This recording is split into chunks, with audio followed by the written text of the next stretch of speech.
To the extent that we live our lives in a manner that is consistent with the truth in our heart, we thrive.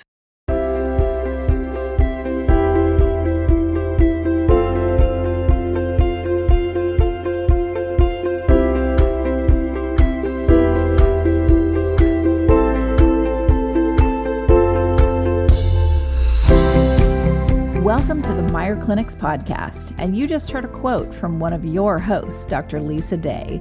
Join our licensed clinical professionals from various backgrounds as they discuss fascinating mental health topics with a wide range of guests. Meier Clinics is a Christian counseling organization with multiple clinics nationwide dedicated to treating the whole person, emotionally, physically, and spiritually. Welcome to our listening family. We thank you for joining us.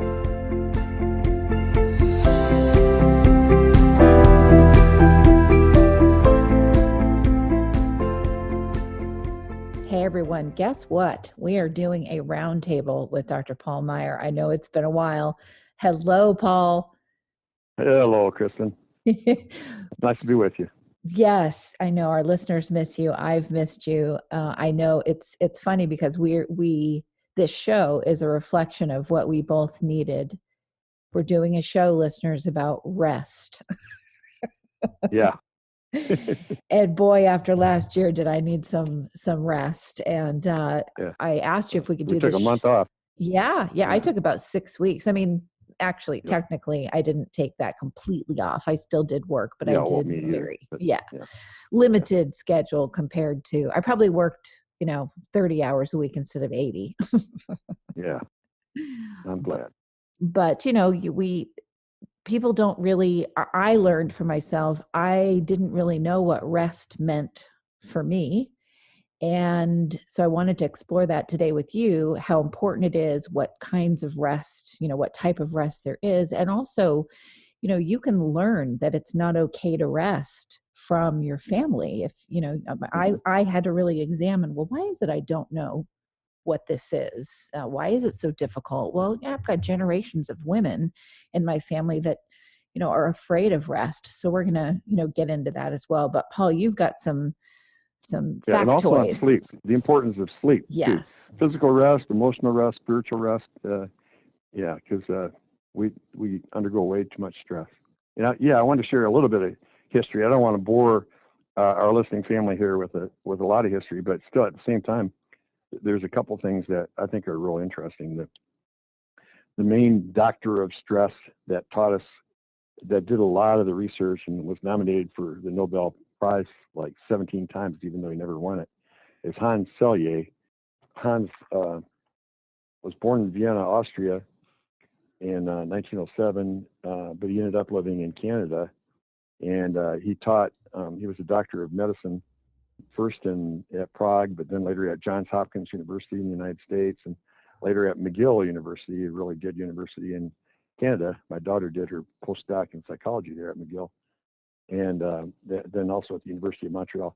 But he wrote a whole bunch of research on stress, and he made famous the word psychosomatic. Psychosomatic is a word that means, it doesn't mean you're imagining an illness. I mean, occasionally, that people do imagine an illness and things like that, but it means more that under stress, you get a lot more illnesses and you lower your resistance to illness. And when you're under stress, your hypothalamus is putting out stress hormones, and I won't get real detailed,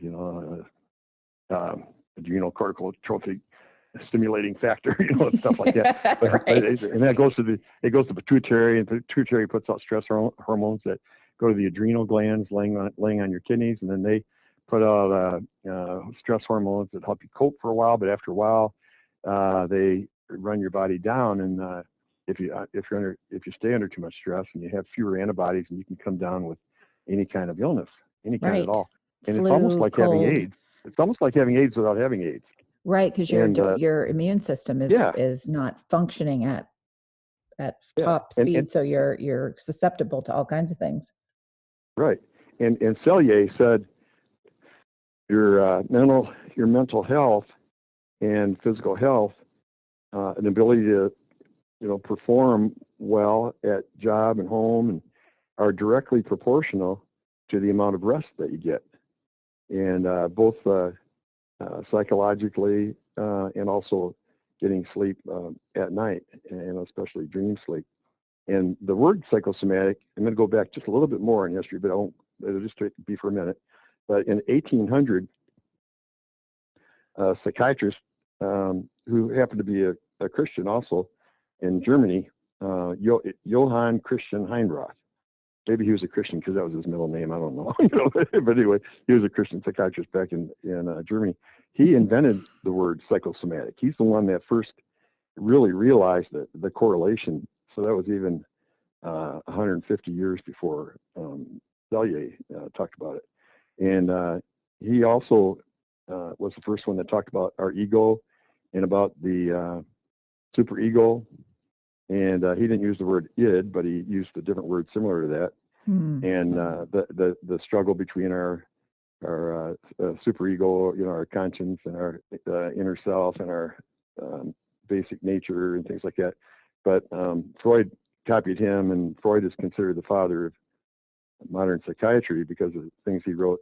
But the reason they don't credit Johann Christian Heinroth, even though he's the one that wrote it 100 years earlier, was because he really felt like a relationship with God was really important, like the higher power. Calling on your higher power was very important, and Freud didn't believe there was a higher power, and so he was more popular among modern psychiatrists. Not all of whom believe there's not a higher power. A lot of them do, and a lot of them don't. But he was more popular. And if you get really under stress, you imagine that you're hearing music in the background. Did I hear music in the background? Right. I was just going to say, did you hear music? That's me, listeners. I'm so sorry. We won't edit this. This is me going, what? I forgot to turn my phone off. Oh my gosh. Yeah. Well, I just leave it on. That's part of life. So just leave it on. So anyway, we have a lot of demands on our time. Our jobs, our family, our to-do list, and church and other activities. And what people often sacrifice is their sleep. Well, I'll just sleep 4 hours a night or 5 in order to do that. And I used to teach seminary students at Dallas Seminary. I'm a psychiatrist, but I also have a seminary degree, and I taught at Dallas Seminary for many years. And I would teach them. I would ask them. I'd have about 70 students in the class, and I'd ask them, how many of you wake up early every morning to have devotions, and therefore you get less sleep? And about 20% of them raised their hand, and I said, well, that's a sin. They looked at me like, what? I said, and I was being a little facetious there, but I said, it's not. I really don't think God would want you to do that, because you need sleep to perform. And so it's good to have devotions, but I've been doing it every day since I was 10, just about, and I'm almost 75 now. But don't deprive yourself of sleep to do it. And I said another thing that's not healthy for stress is when you become a pastor, don't be a churchaholic, or don't let your people be churchaholics. And Right. They say, well, what's that? That's people go to church so many hours a week that God gets mad at them because they're not spending enough time with their families and to rest and enjoy life. And so I'd get their ire a little bit by some of those things. But Jesus taught, come to me, all you who are weary, who are tired and weary and carry heavy burdens, and I'll give you rest. So that's a great verse on rest. I'll give you rest. Take my yoke upon you. Do the things I'm asking you to do, and let me teach you, because I'm humble and gentle at heart, and you will find rest for your souls. For my yoke is easy, and the burden I give you is light. So when I was really stressed out, Kristin, you've heard me tell that before, back when I was 30, and I was doing all sorts of things. I was, like you, I wanted to rescue the world, and I was doing just a lot of different things. Yeah. All of which I meant for good. And you're the same way. You want to rescue the world. You have a really good heart.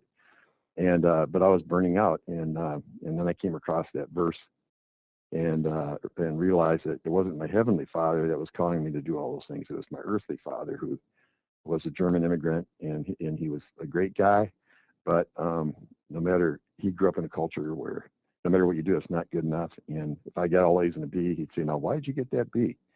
And so I grew up feeling like no matter what I did, it wasn't quite enough. And I had to realize that that wasn't God telling me to do all those things. It was my earthly father rather than my heavenly father. And so that's when I slowed down, and I still have to fight at it. And I just done it in the last 6 weeks, last couple of months. That while you were, I was too, and I referred 100 of my clients to my nurse practitioners to lighten my load. I know when you And I'm told really me glad that, I I did. thought, oh So, man, that's yeah, so good. because at 75, I mean, I was working 50 hours a week. Now, Yeah. now I only have to work about 35. And I'm think still about, working pretty hard, but yeah, and then think about it. Then we were doing a show every Monday, come rain or come shine, yeah, at 8 at night for me, 7 at night for you. I mean, and then, yeah. I mean, it was just, Those were 12-hour days. Mondays were 12-hour days for me yeah, every Monday. yep, And exactly. so And we'll we're do just it, doing it. We're but doing it once a month now. exactly. And, it's when, there's the spiritual component to it. And then like you're talking about with your earthly father, there's also that piece too, where, I watched all the women in my family just never be able to sit down. Now, in that respect, they were taught that. And they also, if you sat and if you didn't have anything to do, first of all, who they were was associated with how much they do, which is not a good way to go. And Yeah, also, yeah. You and I yeah, call that a human being, a human doing not a instead of a human human being. being. Exactly. Yeah, if you But the base your thing was, self-worth on all the stuff you do, then you're a exactly. human doing instead of a And human being. but Go if you ahead, then. sit still and you aren't doing, then you got to deal with all these feelings that come up. And that was Yeah, not okay in my family. false So guilt. exactly. So I did a lot of, sitting and resting, and I rested till I got sick of it. And then this past December, and then I realized, I'm not really resting. I don't, because my mind is still going. I had to rest long enough to be okay in the quiet and to have my mind be able to get quiet. And what I spent, this is what I want to, point out to listeners, is you have to get to this place to where you really, it's hard work. Look, this isn't rest. I rested after this, but I had to really work on training my brain to stop speaking negatively to me.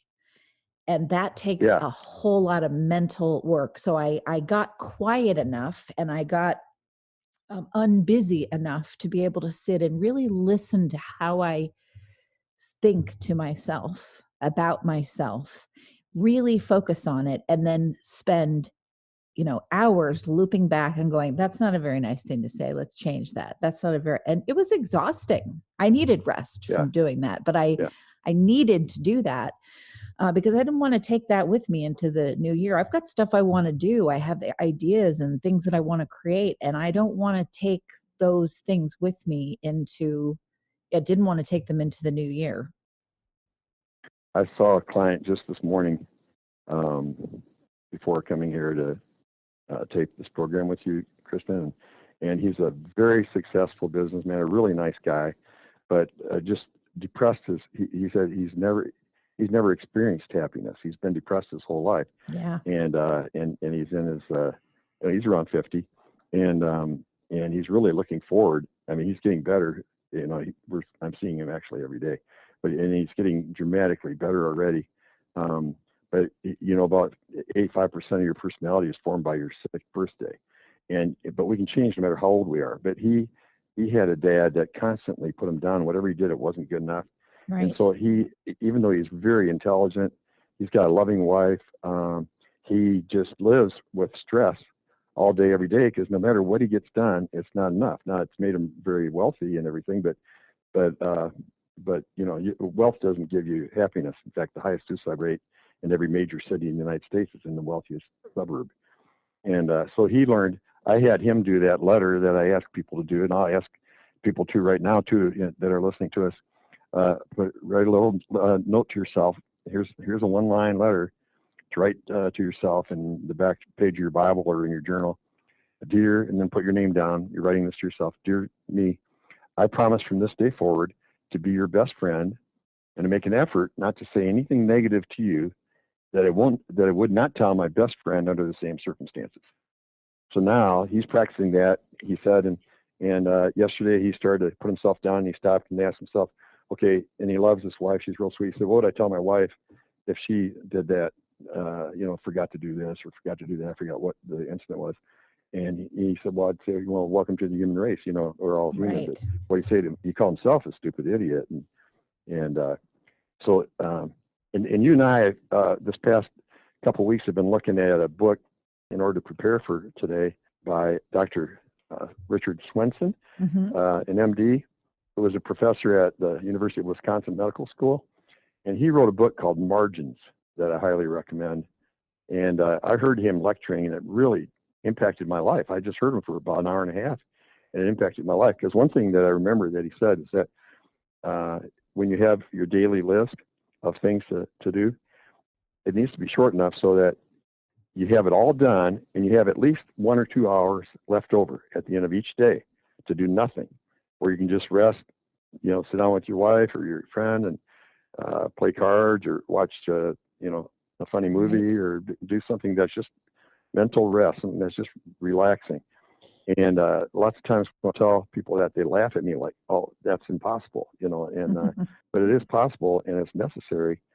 And you do that while you're also getting enough sleep. And babies need about 16 hours a day. Teenagers need about 9 hours a day. Most adults need 7 or 8. And older people, the older you get, after 65, you need 6 or 7. So by my age, I only need about 1, but no, I need about 6 or 7. And as far as sleep is concerned, if you're still working or going to school or things, it is important to set your alarm so you don't lose your job and so you show up on time. But what you need to do is go to bed and fall asleep early enough every night so you wake up naturally before the alarm goes off. Right. So if the alarm's waking you up every morning, you're not getting enough sleep that your body wants. And you build up your brain chemicals at night while you're sleeping. You build up every part of your body is being healed while you're asleep. While you're sleeping, your body is not sleeping. Right. Your body body's is still working. doing healing. Yeah, it's doing the stuff that's too busy to do when you're, busy all day. And so make sure you go to bed early enough so that you wake up naturally before the alarm goes off. And there's an old saying, I don't know if it was Thomas Edison or who that said it, but it might have been Mark Twain, but the old saying is early to bed, early to wise makes a man healthy, wealthy, and wise. That was probably Edison, I'd have to Google it, but I think it was Twain that said early to bed, early to rise makes a man healthy, wealthy, wise, and single. Because he never gets out at night to have fun, and date. Right. So you do have to have balance in there, But I think about what you've said, about, that I always slept a lot as a teenager. There was so much, stress going on. And then I carried that over at different times in my life when I was depressed. And when you had talked about, well, you must have needed it because my body doesn't process serotonin properly, hence the depression. And so I needed it in order to build that up. Yeah. And that was such a relief to me. Yeah, some people need extra sleep because, like you said, because they're close to a depression or they're in a depression, and you build up the main happy chemical in your body is serotonin, serotonin, and we eat tryptophan in our diets, like in bananas, for example. That's why there's only happy monkeys. But you eat tryptophan in your diet. And vitamin B6 carries it in the brain. The brain turns it into serotonin, serotonin. And serotonin is what gives you love, joy, peace, patience, and good sleep. It helps you to sleep good. And but it builds up at night when you're sleeping. It builds up during the day too, but mostly at night while you're sleeping, and especially when you're dreaming. Right. And we dream about 20 minutes out of every 90 that we're asleep. So you dream either 4 or 5 times every night, but you don't remember. Somebody listening to us right now in our listening family, you might be saying, well, I haven't had a dream in 6 months. Well, if you sleep good and sleep through the night, you don't know that you've had any dreams. You only remember a dream if you wake up during the dream. Mm-hmm. But the dreams, and I always tell people, I had a patient a few days ago that said I had a bad dream, and I said, well, actually, there's no such thing as a bad dream. every dream's a good dream because you learn from it, even if it's unpleasant. You had an unpleasant dream, Right. and so we analyzed the dream to see what they could learn from it. But your dreams not only help you psychologically by working on things that you're conflicted about in your unconscious, or happy about in your unconscious, but they also help build up your brain chemicals. So sleep is very important. When people come to we've got a day program, Kristin, where, as you know, where people come. In fact, that's what I'm doing now. I'm doing that every day, and doing less outpatient. And I love seeing those same people every day like that. But they come to our day program 7 hours a day, 5 days a week for about 3 or 4 weeks, and get 6 months of therapy packed into 3 weeks. And I change their meds if they need daily. And one of the first things I do is try to get them to have a good night's sleep every night, because they can't even work on their problems if they're not getting enough sleep. Your brain just doesn't work well. We did a show with a first responder. He's a detective and he does all this, obviously he's a first responder. He's out there, he's been in several shootouts and so on. And he was talking about how, when they have those kind of stressful situations, which is part of their job, someone will come in, they'll go through this trauma, shooting or something on the job, and then they're getting 1 hour a night of sleep, or they haven't slept in 4 or 5 days. And that's the first thing that he tells them too, is listen, if you're not sleeping, there's no way you can heal from this trauma. There's no way. Right. You cannot function. And I know that too, but I think, as we're talking about learning what rest is, think about this, listeners, differently too. Rest is also what Paul was talking about, what Dr. Meyer's talking about, that time that you set away before you even are going to close your eyes to go to sleep. What I learned is to cultivate, and I'm not saying I do it perfectly, but to start cultivating a couple of hours or even an hour before I know I'm going to close my eyes. That is a calming down of my day. And at first it was really hard, and you just have to practice doing it.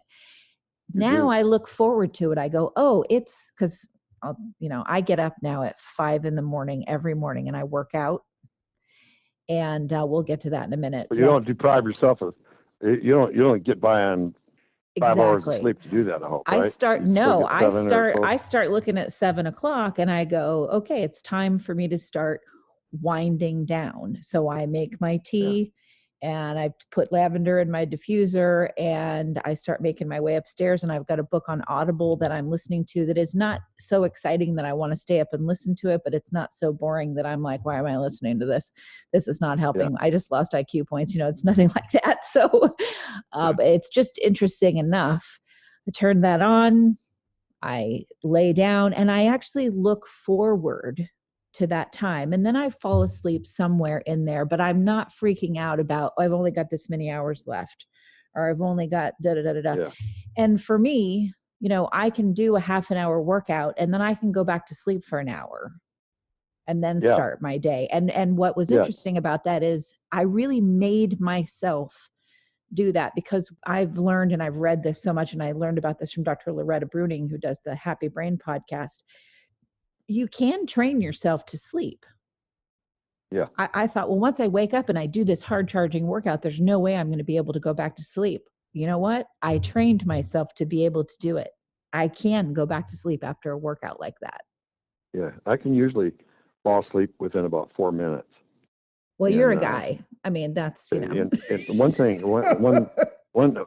you can do, I do the same thing you do, except I don't go to sleep till about midnight or 12:30 you stay up every later night, than I do now. Yeah, because I need 6.5 to 7 hours of sleep. So I wake up naturally at about 7 or 7:30, and which is fine because I don't have to be at work till about 8:30 or 9, and I live 2 miles away. So, but so one thing you can do if you're the type that has trouble unwinding and relaxing, and that's what keeps you awake.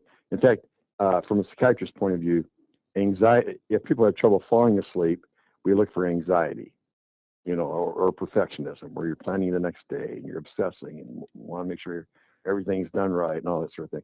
But anxiety, if you wake up in the middle of the night and can't get back to sleep, that's almost always a depression with a low serotonin level that causes that. But one way to unwind, if you're just a worrier, is to imagine that you're all wound up in a like a rope, a small rope or a thread or something. Yeah, rope would be probably the ideal. That your whole body's all wrapped up limb by limb in really tight rope, and then you imagine somebody unwinding it.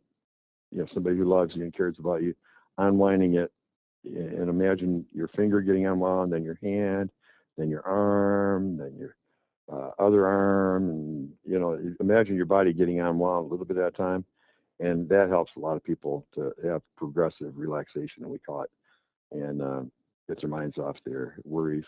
I mean, I'll try people anything. need medication. Some people have chronic anxiety and worry and perfectionism just from their genetics, which we've talked about.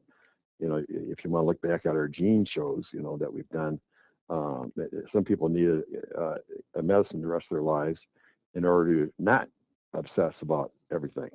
No amount of counseling. If you are born, for example, with OCD, then no amount of counseling is going to make that stop. It'll only stop with medication. Then they have rest and can sleep. But my wife and I do what you do, Kristin. We'll go out to eat or play card games with each other, or watch. Usually we're sitting at night watching TV shows and sharing with each other, and each playing our own video game at the same time because we're ADD.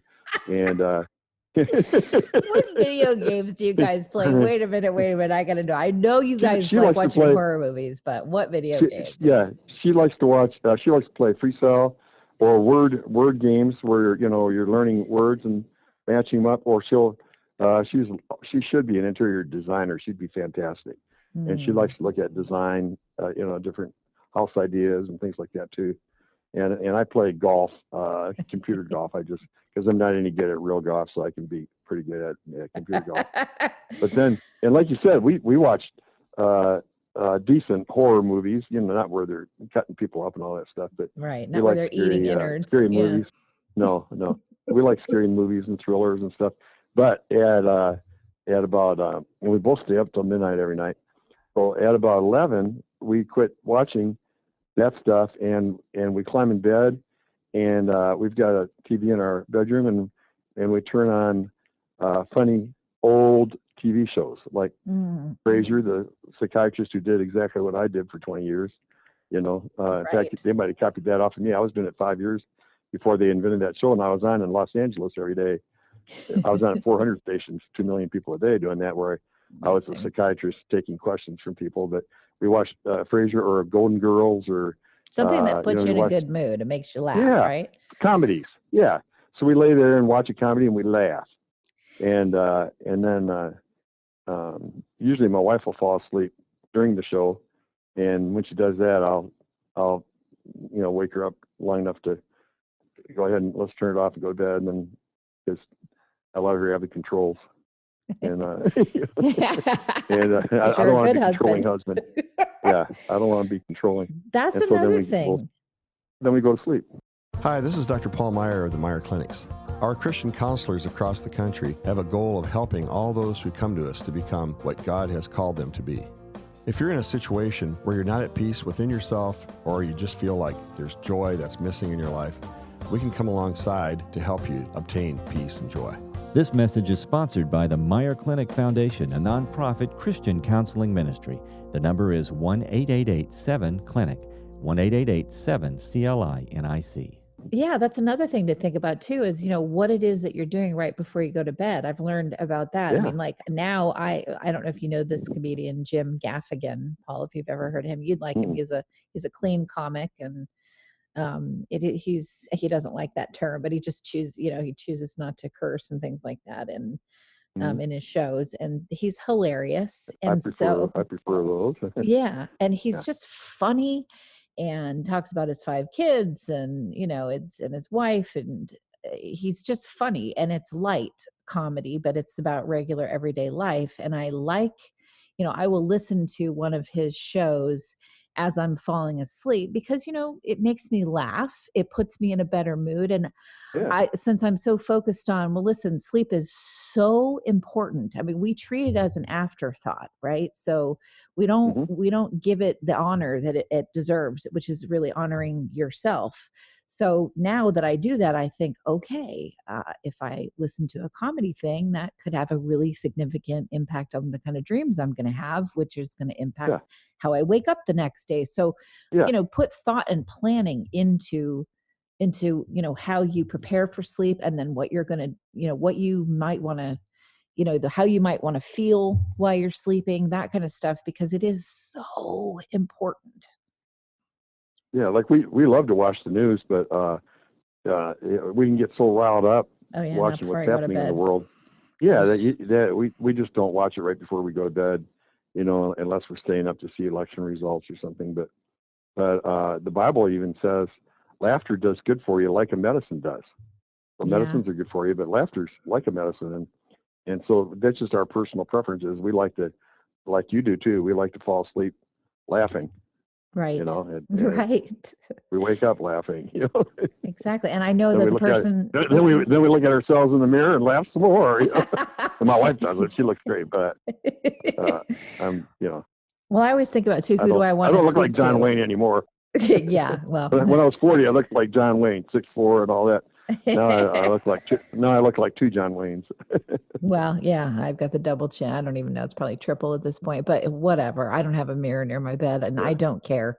Yeah. But, it's, you too think about, like my phone goes in the charger downstairs. It's not even near my bed because I don't want to be, it is actually such a relief.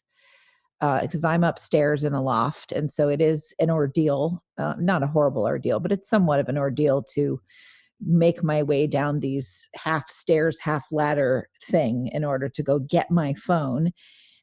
So it's kind of a relief to just be there and not have my phone and know that I can't check it. I don't have my iPad there. Nothing. I literally have my Amazon Alexa in order to listen to music or play Audible, but I don't have any device that if I wake up at 2, go look at it, which is really horrible for you in terms of, your sleep. Yeah, I've got to do that. Being a doctor, I've got to have my phone on. Yeah. Because I could get an emergency call. I have to be available 24 hours a day, 365 days a week for emergencies. Right. But I bet I only get woken up maybe one night every 6 weeks or something like that. Okay, good. My clients are pretty good, pretty responsible about that, to call during the day unless it's unless they're major emergency or something. And then they usually call their counselor. But so I have to have a phone there, but it's seldom. I don't get very many calls, and that's fortunate. Yeah, and then you're not up there playing. If I do use a sleeping pill, if I'm having trouble sleeping, I'll use Lunesta. That's the one that doctors use. It's not addicting, and it helps you sleep, but it doesn't knock you out. You could take it, and if you wanted to stay up and watch a movie, you could, and then go sleep. And if you get a call in the middle of the night to deliver a baby or emergency surgery or anything, you could get up and do it, and it just makes it easier to get back to sleep, and you wake up refreshed. So it's a really good. Lunesta is Clone or something like that, some weird generic name, but it costs $17 a month if you use a GoodRx card. But it's not addicting or anything. That's something that if you need it some nights, it's not a big deal. And I think it's interesting too to sort of do a sleep study on yourself. Like I can look back at different times in my life. Well, first of all, alcohol sleep is not getting good sleep at all. So even though you may feel like you're going to pass out and go to sleep, you're not actually getting good sleep. And we'll come back to that. There's a reason for that. Alcohol depletes serotonin. Right. And it sucks out your serotonin. So you have lousy sleep. It makes you wake up in the middle of the night. Go ahead. I didn't mean to interrupt. But. No, that's a good point. And then also, but I had a time period after my father passed away and it was just extremely stressful. I've talked about it on other shows, but I didn't overtake Xanax, but I took it because it was the only thing that I could, use to go to sleep. And let me tell you, and I needed it. And I think those kind of things are wonderful, but let me tell you how difficult it was to come off of that. I had a period of not being able to sleep. So I don't say to people, and I'm not a doctor, so I can't say I recommend it or not, but I'm not against those kind of things, but I always like to warn people, look, that kind of stuff is good for what it's good for. It's not something that, you want to take over the long term, and it's very hard to come off of, even for someone who was not taking more than what was prescribed. It was very difficult for me to come off of it. This is we try to use other things now. We try to use other things first, Kristin, to help people sleep. Don't recommend it for sleep. Not addicting, and it helps her. And like I said, Lunesta is not addicting and things. But if they, some people need to have a benzo, like clonazepam or Xanax or one of those at night to unwind, calm the anxiety. And it may not make them sleepy, but it helps them, or they may need to take it with the sleeping medicine in order to sleep for a while when they're going through a crisis. Right. And but if it takes a milligram a night for a while, then when they're doing better, if they just quit all at once, they might be shaky for a couple of days, and it'd be better. What we do is have them take half a milligram a night for a week and then quit. Then they don't have any problem. Yeah, the responsible way, not like how I do it, where I just stop cold turkey and then I'm like, I can't sleep for 3 weeks. If somebody's taking 3 or 4 milligrams a day and they quit cold turkey, they could have a seizure or something. Right. So I try to avoid benzos as much as possible, but sometimes they're necessary, and sometimes it helps for somebody to just have a low dose, like a half a milligram of clonazepam or something like that in their pocket, that they just use maybe once a month if they're under a lot of stress. Right, just having it there. So, yeah, exactly. So explain, because I know you know these things better than I do, but I know, the 7th day of the week, Sunday, is supposed to be a day of rest. So what does that mean in terms of the Bible? Well, I'm not sure why the Bible, why the Bible was set up that way, but it turns out to be a really good thing to do, whether a person's religious or not, is to have one day a week where they have a day of rest. And in the Bible days, it was on a Saturday. The Sabbath was always a Saturday throughout the Old Testament, and still is for Jewish people. Mm-hmm. They're practicing Jews, and then during the era of Jesus and his disciples, they got together on the first day of the week to have fellowship and bring their monies to help support the people that were doing mission work and things. And so they got in the habit of meeting on the first day of the week. And so Christians traditionally now, most of them will meet on the first day of the week. Some still meet on Saturday. It doesn't really matter. And a lot of churches like mine will have a worship service Friday night and have one Saturday night and have a couple of them on Sunday. And it doesn't matter what day. But for all of us, whether you guys who are listening are religious or not, it's good to have one day a week where you have nothing to do but play and relax and spend time with your family and go to the soccer game or go to church or whatever else that you do on that day. And spiritual rest is important. There's physical rest for your body. That's getting enough sleep, which is we talked about how important that is. And I know the National Institutes of Health, Kristin and I looked over a lot of the stuff they said, but that if you don't get enough sleep and dreams, it'll affect every organ in your body, and it'll cause heart disease. Mm-hmm. Here it is right now. Here's a direct quote from them.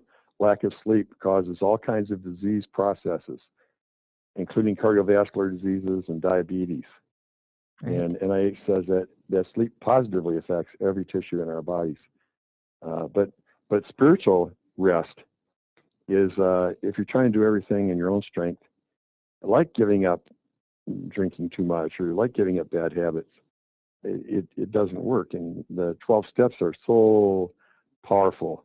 I delivered an address a year ago to congressmen, senators, and even a couple of parliamentarians from Great Britain for 2 hours on the opioid epidemic. And what they found worked the best to get people off of opioids, which is one of the hardest things to get off of, is where they go to a residential treatment program for a month or longer that has a 12-step program where you get rest from trying to quit, and you turn your problems over to a higher power, and you admit your flaws and share them to others. And anybody can look up the 12 steps on their Google and go. We don't have time to go over them now, but so having spiritual rest is real important. And I know for me, that was a big part of it, because I was doing all those things because I thought God wanted me to. And coming across that verse where Jesus said, "Hey, what I'm calling you to do is easy.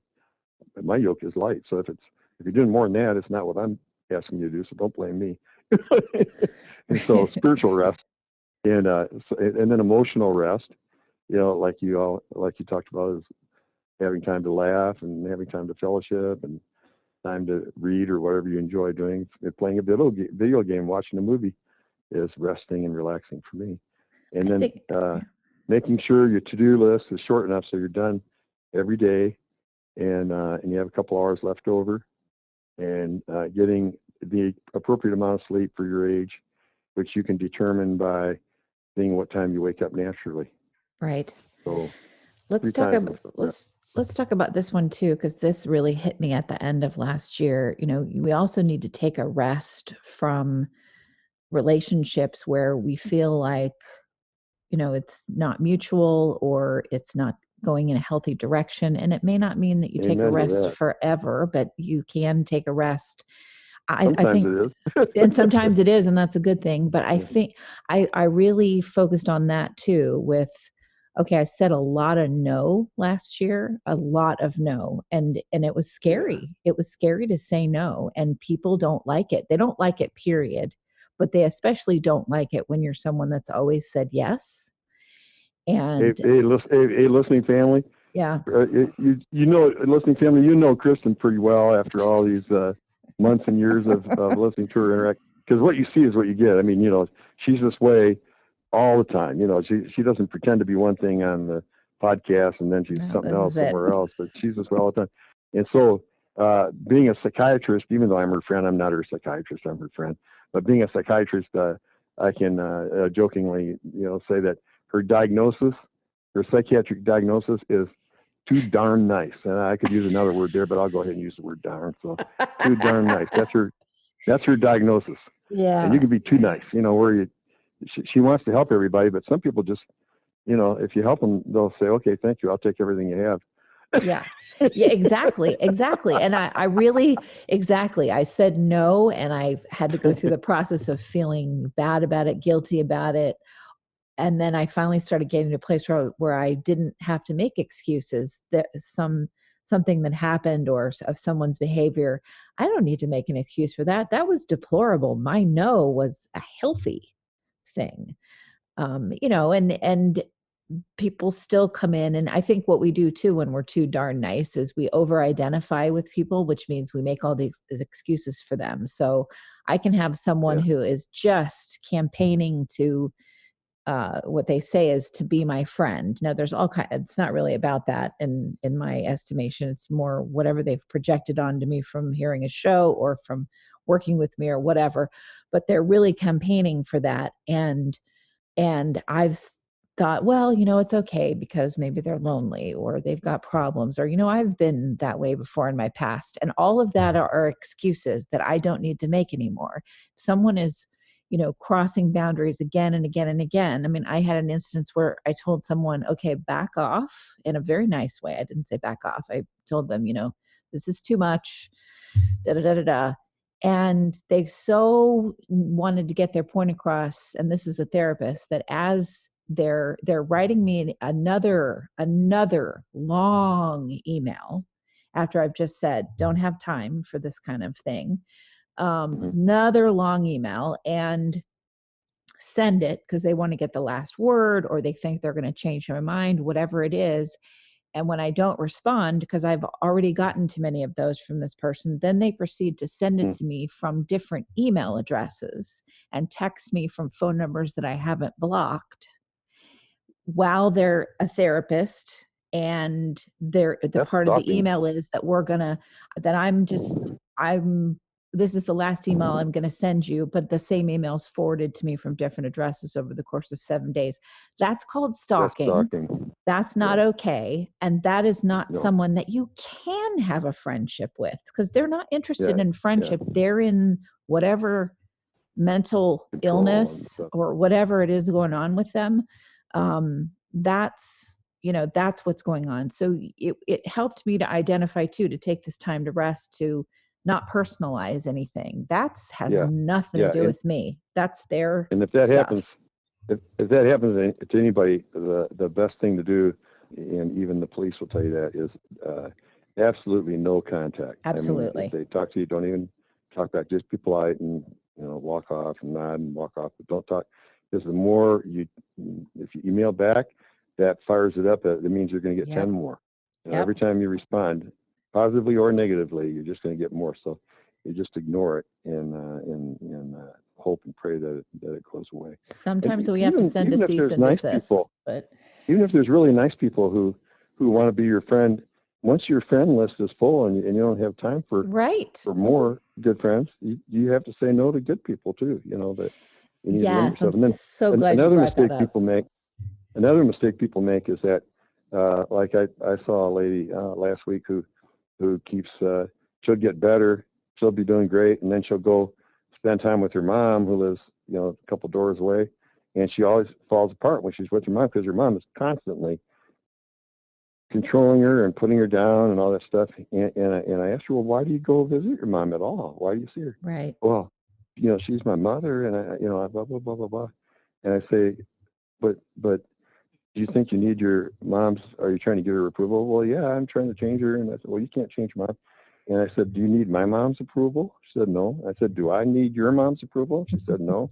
And I said, well, there's 8 billion people on planet Earth. Your mom's just one of them. She was your egg donor, and you don't have to have her approval. Right. You don't need that. God takes the lonely and places them in families. God wants you to be mothered, but it doesn't have to be by your genetic mother. Right. And so just give up on your mom. Assume you'll never have a relationship with her. Have minimal contact with her. And if she ever does change in the future, that's a bonus. But you need to assume that she won't. Right. And then she finally put that into practice and had peace. That's what But I've you can done. have stress. You can have a lot of stress just from believing things that are lies. A lot of the stress we have are because we believe things that are lies. Yes, exactly. Like you need somebody. You need your significant other or your parent, and you don't. You do need to love and be loved by one or more people, and by yourself, and preferably by God too. And but you don't need a specific person. Right. Don't fool yourself into thinking that your self-worth depends on what. Don't put it in somebody else's pocket. Put your self-worth in your own pocket. It's nice too. I'm so glad you said that about, if your life is full of friendships, you don't have to make a new friend with somebody else. And that's where you have to get the two things that you're saying. One, don't put that need in someone else's basket. You got to learn how to fill that yourself, which I have really learned, and it's something I constantly work on. But the other side is, if I have that close circle of close circle of friends, and then I have that wider circle, and then a wider circle. I have a lot. I do not need to add more. Does that mean that I would turn away a wonderful friendship or whatever? I mean, it would take time. And that's the other thing. Friendships take time to cultivate. If someone is jumping down your throat and, want this and that from you, that is someone that has not figured out how to fill their own cup. And so that isn't even about you either. That's about them filling a void and using you to do it. And that's not going to work either. Yeah, another quote that you and I make a lot on these programs is never give trust. If you meet somebody new that seems like a really neat person, still don't give them trust. Trust has to be earned over a long period of time. You can give somebody love, even if you don't know them hardly yet. You can give somebody love that just means you care about them and you want what's best for them, even if it's not you. And but you can't give trust, because you're going to get burned if you give trust. And trust has to be Right. earned over a long period of time. Exactly. And I want to address too the fact that, there are times that we've all had where we've been lonely, where we've been too clingy on, to people. And as we're learning how to, do these appropriate self-care things. And so what is so helpful if, and beneficial to your therapist, if you're going to counseling, I cannot tell you, there's no place more comfortable for me than sitting on a couch or a chair in a therapist's office. I love it. I will It is. say People have this a hard is time imagining that. exactly. And I would say It to is. people that are behaving in that obsessive way to other people because of their loneliness or whatever it is they're running from, tell your counselor what you're doing. Say, I am calling this person all the time. I am emailing people too much. I am admit it. Admit what you're doing. That's the first step towards that awareness, because then it can be worked on. Doesn't mean you have to stay that way Yeah. forever, but you can't deal with the behaviors if you don't admit it to your counselor. Yeah. And a good therapist won't tell you what to do about it. A good therapist will point out to you what you're doing and say, okay, now why are you doing this? Where does this come from? Does this remind you of your relationship with your parents? And Right. what are you going to do about it? The good therapist will help you to see reality and be a mirror to you, and then say, now, what are you going to do different? What do you choose to do different in order to enjoy life more? Exactly. And that's when you make changes, when you really think it out and you decide for yourself. And I had an experience. I don't know if I told you about this or not, but I've had a prayer partner. I had a prayer partner for about 25 years. Yeah, your friend in France. That died of a heart attack, and then when he died, I thought, well, I need another prayer partner. I always have a prayer partner my whole life, where you have some guy that I can tell anything to. Right. And I picked a guy from Paris, France, who I've done seminars with, who's a psychologist, among other things. And so we email each other. Now we use a different app, I think it's called, or something. But anyway, we email each other, sometimes more than once in a day. But we'll share things. We'll share funny things and serious things and prayer requests. But also, whenever we sin, we share that with each other too. And he asked me, why do you want somebody in Paris? Why do you want a Parisian French guy to be your prayer partner? I said, well, you live 5,000 miles away, so I don't mind telling you some Right. things that I wouldn't want to say in my area. And I said, my other prayer partner hardly ever did anything wrong, so it was always me confessing to him. I said, you're French, so I know you sin at least as much as I do. And he laughed. He said, Right. I'm qualified, I accept. I said, plus you're a psychologist, and I'm a psychiatrist. We can analyze why we're tempted in certain areas. But anyway, he came to visit my wife and I here about 6 weeks ago. And did I tell you that? And he stayed No. close by.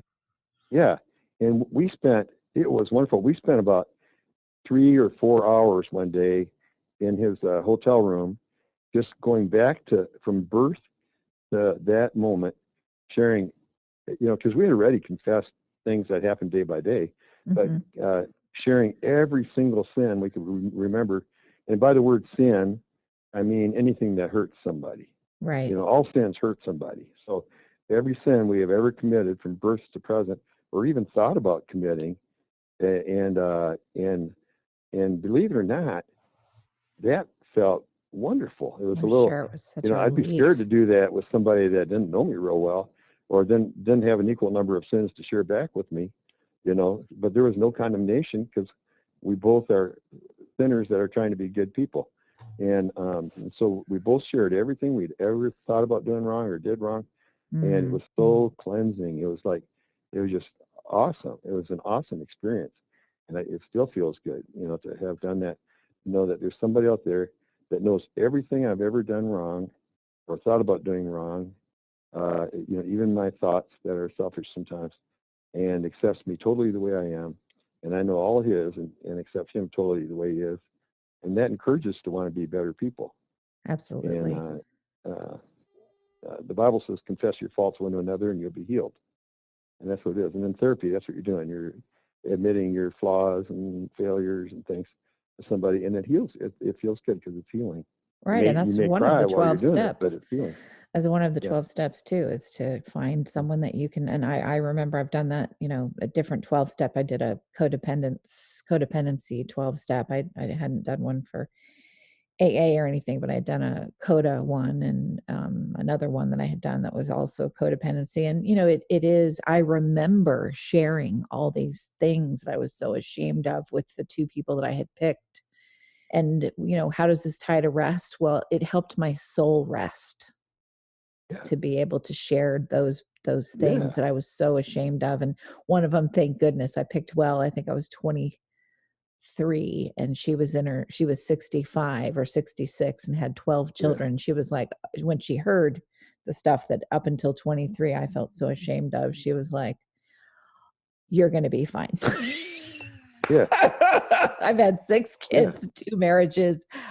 You're going to be fine. I was like, I remember it. I remember the day when I was wearing the conversation I had with her, because it was soul rest for me. It was spirit rest. Yeah. And you want to be careful who you do that with. Yes, don't exactly. Just go up to a stranger or a new friend and tell them everything you've ever done. Oh, I've done that before. I did. I wouldn't even encourage boundaries. doing that with your. I would not even encourage doing that with your mate. No, pick somebody. You'd hurt them. It's better to do it. It's not like you want to deceive your mate or anything. I think you need to have an honest relationship with your mate. But there's some things you don't that have to share everything. Shared. Yeah, that's best shared with a good friend of the same sex. Yeah. I have Christine Louis de Cannonville, Andrea Schneider, and Michelle Mallon for those things, which our listeners have heard many times. But the stuff that we have shared with each other has been just amazing. It's amazing for all of us, and I have other friends like that too. It's amazing to be that comfortable and know that they aren't judging you, and that's rest for your soul also. So, Paul, what last words would you say to people? When my wife and I are watching a movie with Matthew McConaughey in it, and she's staring at him, I don't want her to tell me what she's thinking. Right. Because then you I'd won't rather not know. That's hilarious. Well, on that note, what final advice would you give in terms of, really giving around rest and how important it is? It's your enjoyment of life, your physical health, the length of your life, the productivity of your life. You can strongly influence by getting enough rest, and that includes physical rest, getting enough sleep.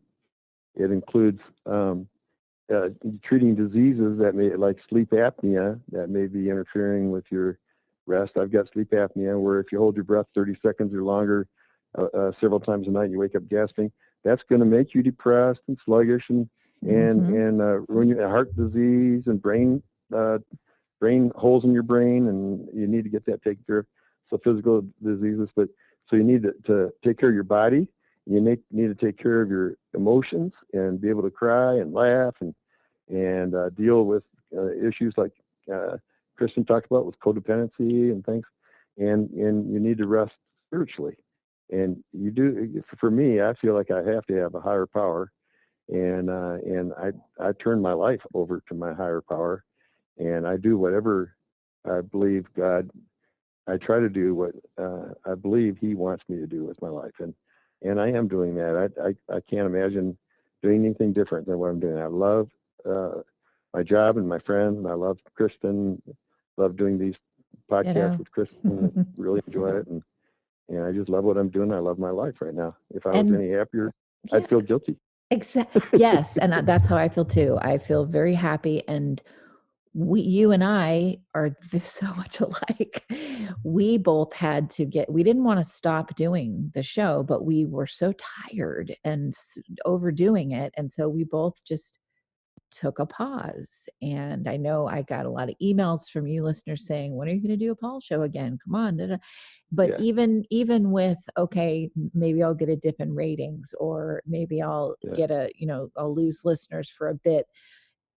Even that was not as important as Paul taking a break and me taking a break. And now we do them once a month, and it's like I look forward to it because it doesn't become a burden. Yeah, and the reason we're doing it now rather than sooner is we've got about 60 shows in the can. We've got about 60 1-hour programs, and you can go anytime and look at all those topics. Oh, more than that, Paul. We have like 150. Oh, good. We have a lot of shows that are up. And so if you want to listen to us talking about any topic, you can find it and pull it out. And then doing one more a month is just adding more topics that we think of that we may not have covered adequately. Exactly. And so we're just going to keep adding to it. But at this point, we don't need a new one every week. Exactly. We've got a lot of content out there. Well, Paul, it was wonderful. I'm excited to do the next one with you. Me too. And listeners, I have no idea what's good. We'll think of it. but yeah, you and I, one of us or the other will get an idea, and or a listener will do a little research and come up with it. Exactly. So to our listening family, thank you so much for sticking with us and tuning in again to Mental Health News Radio Roundtable with Dr. Paul Meier.